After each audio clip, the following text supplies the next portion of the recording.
Let's try to understand the implementation of the PI controller in form of a code. So it's very similar to the previous code, just that we'll be implementing I as well in this.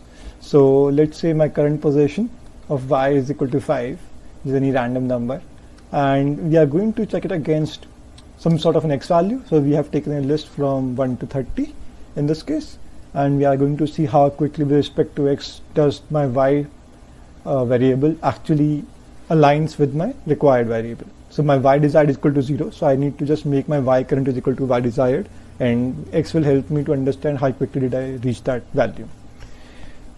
So we have taken the values of kp and ki. So kp is the same as that we had taken in the previous code, equal to 1.8, and ki over here we have taken equal to 0.5. So all these two variables are again, you can change them and play with them. So cumulative error, at the starting we have taken equal to 0. So this is actually going to help me to add or sum up all the errors that come, and we will see what the accumulated error will be.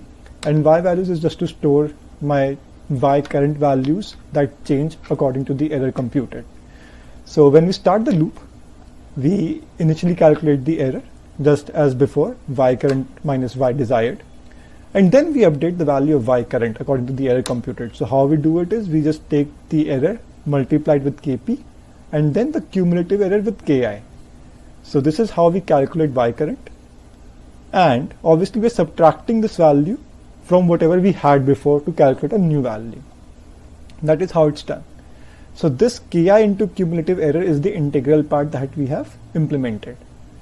Then we just append the y values, whatever y current was computed, we just append it to the y values list, and then the cumulative error just sums up whatever the error was calculated during the step. So that's how the integral part is going to multiply ki with, and this is going to be updated in every iteration.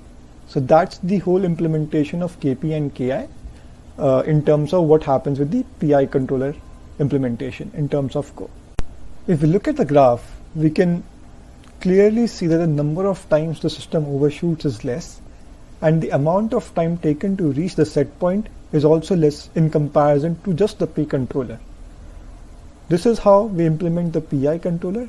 This is what the performance looks like, and that's why a PI controller it's better than just using the P controller in terms of performance.